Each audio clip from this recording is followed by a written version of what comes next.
जय हिंद दोस्तों। Exam preparation पे आपका स्वागत है। आज हम एचआईवी वायरस और एड्स बीमारी के बारे में जानने की कोशिश करेंगे कि आखिरकार ये एचआईवी वायरस है क्या और ये जो एड्स बीमारी ये होती क्या है। इसमें आज हम क्या क्या जानेंगे, इसमें आज हम क्या क्या पढ़ेंगे। हम जानेंगे एचआईवी वायरस की उत्पत्ति कहाँ और कैसे हुई, एड्स क्या हैं और क्या होते हैं, एड्स से संबंधित अधिनियम 2017 जो भारत में 2017 में एक एक्ट आया, एड्स से संबंधित अधिनियम 2017, उसमें कौन कौन सी बातों को शामिल किया गया है। तो हम शुरुआत करते हैं इसकी उत्पत्ति को लेके।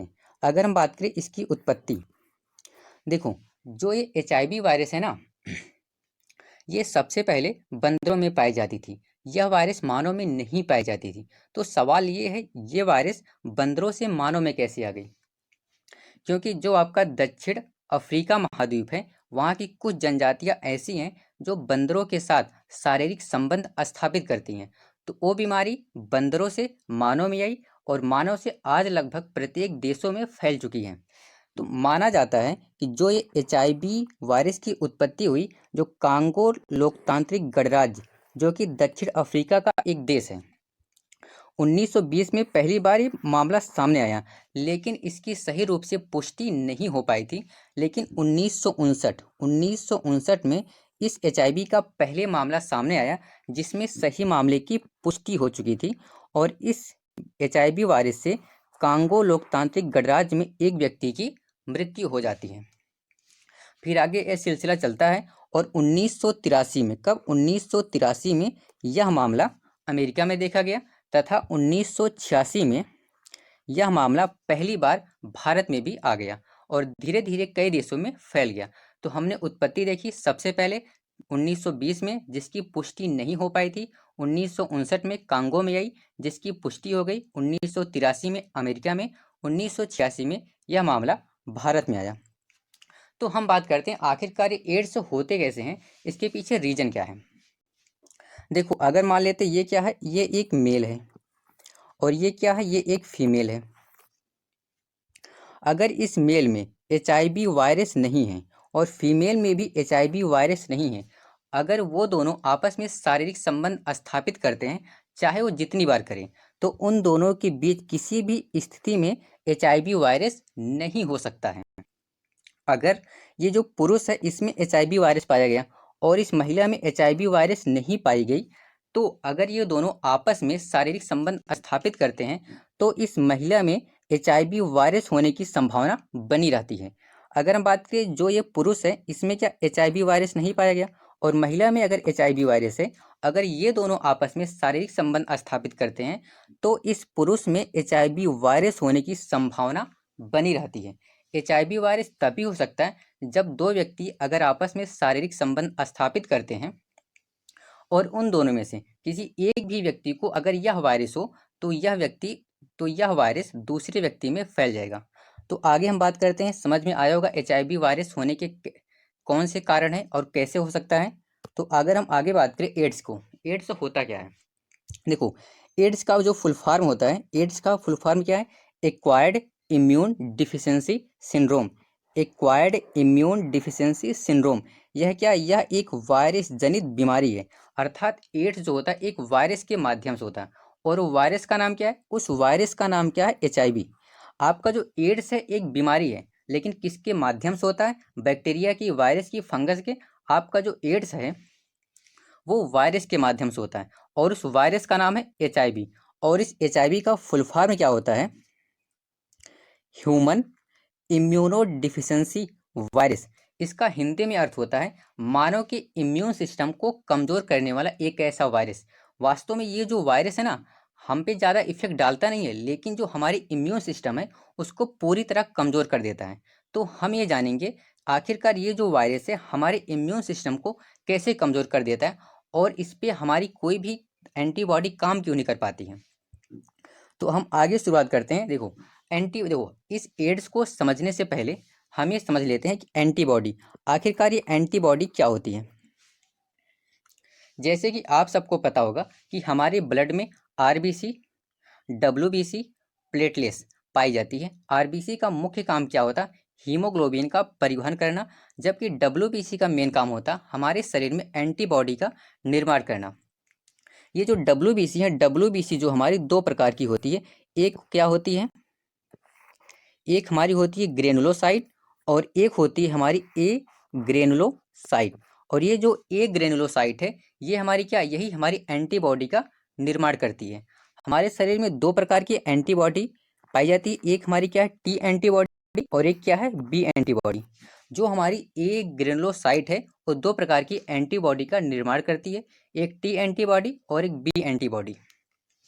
ये जो टी एंटीबॉडी है T1 T2 T3 T4 T5 ऐसे अनंत एंटीबॉडीज़ का निर्माण करती है।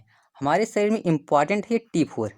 ये T4 एंटीबॉडी का काम क्या है, बस हमें ये समझना है। T4 एंटीबॉडी, इस T4 एंटीबॉडी का काम क्या होता है, सूचना देना, इन्फॉर्मेशन देना। देखो हम समझते हैं कि अगर हमारे शरीर में किसी भी वायरस का, अगर हमारे शरीर में किसी भी वायरस का हमला होता है तो सबसे पहले इस वायरस से मिलने के लिए कौन जाता है, T4 जाता है। सबसे पहले ये T4 इस वायरस से मिलने के लिए जाता है। जब ये T4 उस वायरस से मिलता है, ये खुद को ब्लास्ट कर लेता है और एक इंटरल्यूकिन, क्या इंटरल्यूकिन केमिकल बनाता है। जो हमारे शरीर में जब इंटरल्यूकिन केमिकल बन जाता है तो हमारी एंटीबॉडी को पता चल जाता है कि हमारे शरीर में किसी न किसी वायरस का अटैक हुआ है, किसी न किसी वायरस का आक्रमण हुआ है। तो हमारी जो एंटीबॉडी है वो पूरी तैयार हो जाती है उस वायरस से लड़ने के लिए। और अगर हमारी एंटीबॉडी स्ट्रांग हुई तो उस वायरस को समाप्त कर देती है और हमारे शरीर में कोई भी बीमारी प्रवेश नहीं कर पाती है। लेकिन समस्या इस बात का है, जो ये हमारा HIV वायरस है, इसके साथ ऐसा नहीं हो पाता। तो आखिरकार इसके साथ ऐसा क्यों नहीं हो पाता, इसको समझने से पहले हम एक बात आपको और समझा देते हैं। जैसे ये हमारी क्या है, इंडियन आर्मी है, ये हमारा क्या मिनिस्ट्री, डिफेंस मिनिस्ट्री है।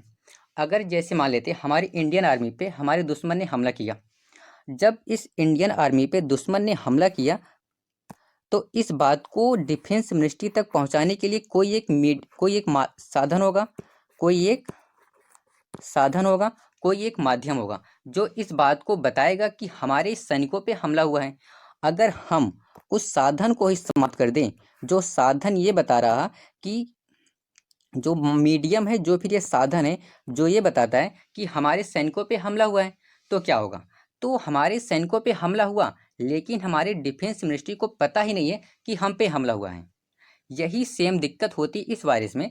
अब क्या होगा, दुश्मन हमारे और करीब आएगा, फिर हमला करेगा, लेकिन हमारी मिनिस्ट्री को पता नहीं है कि हम पे हमला हुआ। हालांकि उस दुश्मन को मारने के लिए हमारे पास पर्याप्त हथियार है, पर्याप्त पावर भी है, लेकिन हम उसको नहीं मार पाएंगे। क्यों, क्योंकि हमारे पास वो माध्यम नहीं है, कोई बताने वाला नहीं है कि हम पे हमला कौन कर रहा है, कि हमें ये पता नहीं चल पाता कि हम पे हमला हुआ है कि नहीं हुआ है। जब हमें इस बात का एहसास नहीं कि हम पे हमला हुआ है तो हम अपनी आर्मी को कैसे भेज सकते हैं। सेम दिक्कत, यही दिक्कत होती है इस वायरस के साथ। देखो इस वायरस में क्या होता है, जैसे ही यह वायरस हमारे शरीर में एंट्री करता है तो इसकी मुलाकात होती है T4 से, और ये T4 क्या करता है, इसके पास जाता है और इससे मिल के खुद को ब्लास्ट करता है, एंटीबॉडी को बताने के लिए कि हमारे शरीर में किसी वायरस का हमला हुआ है। लेकिन ये T4 तो ब्लास्ट करता है और साथ ही साथ इंटरल्यूकिन केमिकल भी बनाता है। लेकिन जब ये इंटरल्यूकिन केमिकल बनाता है, जो इसमें ये छोटे छोटे पाए जाते हैं ना, ये वाले उठे हैं, ये प्रोटीन है, ये प्रोटीन क्या करता है, इस इंटरल्यूकिन हार्मोन को सोख लेता है, अपने पास ग्रहण कर लेता है, और हमारी एंटीबॉडी को पता ही नहीं चलती कि हमारे शरीर में वायरस का हमला हुआ है, और हमारी एंटीबॉडी चुपचाप बैठी रहती है, उसे जरा सा पता नहीं कि हम पे हमला हुआ है। मेन दिक्कत है बताने वाला कि कौन है, कि हमारे शरीर में ये वायरस का हमला हुआ है कि नहीं है। T4 का काम था, T4 ने अपना काम किया, लेकिन जो इंटरल्यूकिन हार्मोन बना, इसके अंदर जो बैठा प्रोटीन है उसने उसे सोख लिया, ग्रहण कर ली, और हमारी एंटीबॉडी को पता नहीं है। और इसलिए दिक्कत होती है, अगर ये वायरस हमारे शरीर में धीरे धीरे 2-3 साल तक रह गया ना, तो हमारी जो एंटीबॉडी है T4, इस T4 एंटीबॉडी की संख्या हमारे शरीर में करोड़ों होती है, इसकी संख्या बहुत ज़्यादा होती है, करोड़ों की संख्या में होती है। और जब ये वायरस हमारे शरीर में 2-3 साल तक रुक जाता है तो इस T4 को धीरे धीरे समाप्त कर देता है। और जब हमारे शरीर में T4 जो एंटीबॉडी है वो पूरी तरह समाप्त हो जाती है, तो अगर अब हमारे शरीर में कोई भी छोटा वायरस आएगा, मलेरिया आ गई या कोई भी डेंगू वायरस आ गया, तो हमारी एंटीबॉडी के पास पर्याप्त शक्ति थी उस डेंगू और मलेरिया से लड़ने के लिए, लेकिन वो उसे हरा नहीं सकते, उसे ख़त्म नहीं कर सकते हैं, क्योंकि हमारे शरीर में T4 बचा ही नहीं है ये बताने के लिए कि हमारे शरीर में किसी भी वायरस या बैक्टीरिया का आक्रमण हुआ है। और जब ये बात पता नहीं होती और जिस व्यक्ति को ये वायरस हो जाता, HIV वायरस या एड्स बीमारी, उस व्यक्ति की मौत होती ना एक बहुत ही छोटी मोटी सामान्य बीमारी से भी हो सकती है, क्योंकि उसके पास तो पर्याप्त एंटीबॉडी है, लेकिन उसको बताने के लिए हमारे शरीर में T4 एंटीबॉडी नहीं है जो ये बता सके कि हमारे शरीर में HIV वायरस या किसी भी वायरस का आक्रमण हुआ है।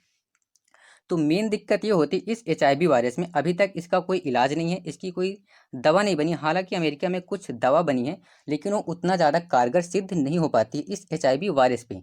वो दवा क्या करती है, जो हमारे T4 एंटी उसको सिक्योर कर लेती हैं, उसको बचा लेती हैं। हालांकि वो T4 वो उससे लड़ नहीं सकती, लेकिन अगर कोई अन्य बीमारी आती है हमारे शरीर में, या फिर कोई अगर अन्य वायरस या बैक्टीरिया आती है, तो उसको सूचना दे देती है, लेकिन इस वायरस से नहीं लड़ पाती है। तो अब बात करते हैं हमारे, तो उम्मीद करते हैं आपको ये बात समझ में आई होगी कि आखिरकार ये जो वायरस है कैसे काम करता है हमारे शरीर पे, कैसे अटैक करता है, तो हमारी एंटीबॉडी इसके खिलाफ अपनी कोई कार्रवाई क्यों नहीं कर पाती है।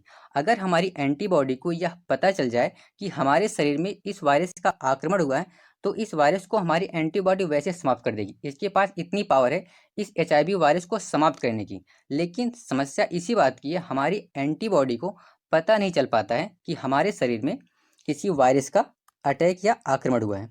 अब आगे हम बात करते हैं एड्स से संबंधित अधिनियम। 2017 में एक कानून आया एड्स से संबंधित। इस अधिनियम आने का उद्देश्य क्या था, आखिरकार जब ये एक्ट आए, कानून आया, इसका उद्देश्य क्या था?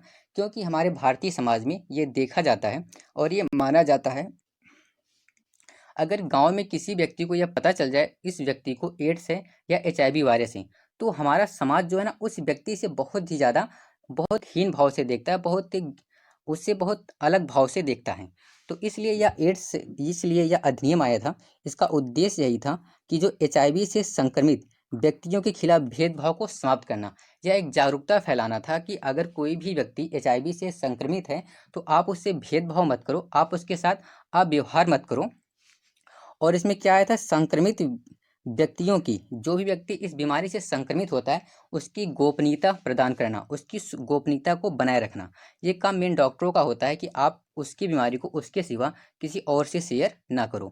तो ये आई थी एड्स से संबंधित अधिनियम 2017 में। उम्मीद करते हैं आपको ये वीडियो पसंद आया होगा। अगर आपको ये वीडियो पसंद आया है तो लाइक शेयर सब्सक्राइब जरूर कीजिएगा और शेयर करने से ना भूलिएगा।